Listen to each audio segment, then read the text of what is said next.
Hi there. I did a lot of debating about how to review this pedal fairly. Comes in a box with absolutely nothing inside, no packing materials, no instructions. So part of figuring this out was a bit intuition on my part. I've never had a pedal that had a potentiometer, I guess, knob on it. So I'm guessing, since I've welded for 50 years, that with this, if you've got, say, your TIG welder turned up to 200, you can cut it back here. Whereas, so then stomping full down on the pedal would only bring it up to, say, half of the 200. But I'm guessing, and this seems to be sort of verified by my using my ohm meter on it. This does work. It's a 5-pin, and I did check it.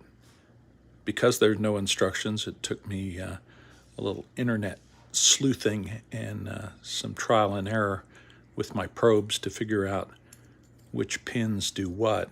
But I do have a DC-only TIG machine in addition to my big AC/DC machine that takes 5 pins, so I was interested in that.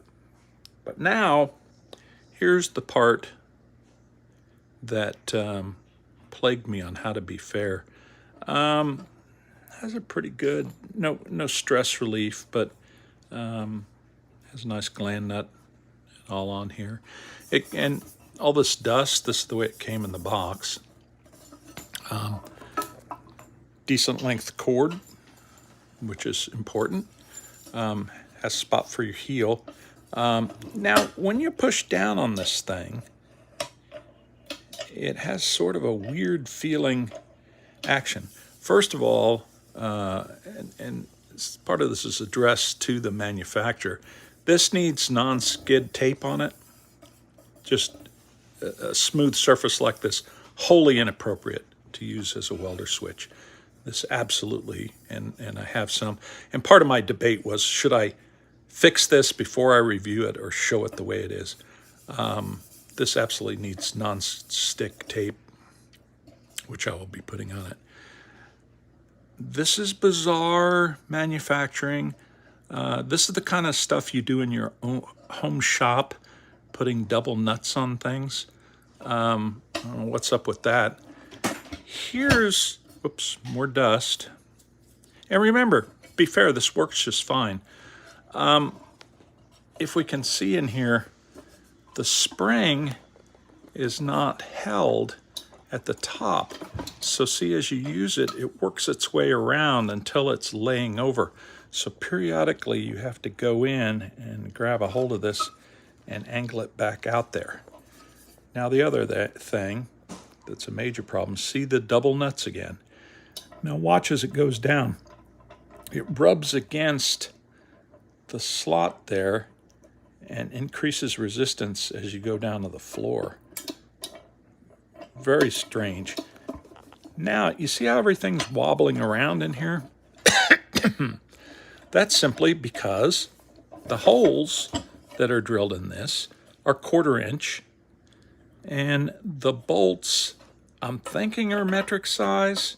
So what would that be, like M5? Something smaller than 1/4, but that's a 1/4 inch hole.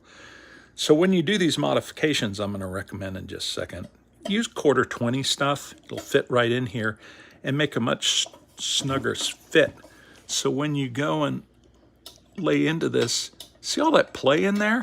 That's only because the bolts are too small for the holes. So the first thing I told you about, must put non-stick tape on here. Second thing is, take this bolt off altogether and run a 1/4-20 bolt all the way across and put an appropriate fiber washer on this other side and an appropriate fiber lock nut, like real manufacturing. So you're going to need, my handy rule here, you're going to need a bolt about 3.5, quarter 20, 3.5. I don't think they come in 3.25. So get 3.5. You might trim it off to size. Put either a cap nut, and a cap nut would look great. Fiber washer on there. Take this junk out, throw it away. Put fiber washer on this side. Look at this. They're two different colors, bolts. That's odd. So I think for the sake of matching, I might get a zinc coated quarter 20 for there. Not that that matters, but again, look at all that play. It's just crazy. And the dust did come along with it for the ride. Now, other than all those things, I think it's pretty sturdy. You can adjust the feet just a little bit if you care. It's kind of out of balance too. Take this off, put a cap nut on it. You might want to run a quarter 20 through there because although this one's tight in the hole, I could have taken that off. I think that is an actual quarter 20 in there. But this is just wholly inappropriate. So put a cap nut on there, acorn nut, it'll look nice. Wipe the dust off. Keep checking that spring because pretty soon, sooner or later, it's going to lay all the way over and it won't work anymore. But after you tighten those things up, it'll reduce a lot of the noise, and I think this thing will work fine. It's not inexpensive, but on the other hand, it's not expensive. So I don't know, in that medium range in there, do you consider it a good buy or not? But I think this will do good work for you.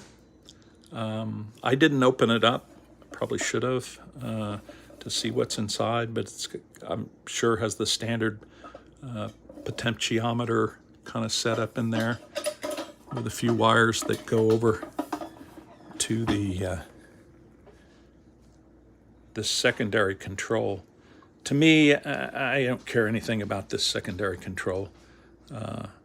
So if I had the instructions, I would know for sure, but I think I would run this at 100% all the time or disconnect it inside. But you can modulate your temperatures with the foot pedal, which is why you have the foot pedal to begin with. So, but certainly many welders who are used to using this would disagree with me, and maybe I'm being narrow-minded. I certainly wouldn't consider this something that is a negative, because I don't know. It's just not something I use in my welding. But anyway, if you've got a 5-pin machine and you're willing to do just, less than $5, $3 worth of parts and a little bit of your time, excuse me, you can make this much better, and it'll work for you probably for a long time. So that's my analysis. Give it a try. Cheers.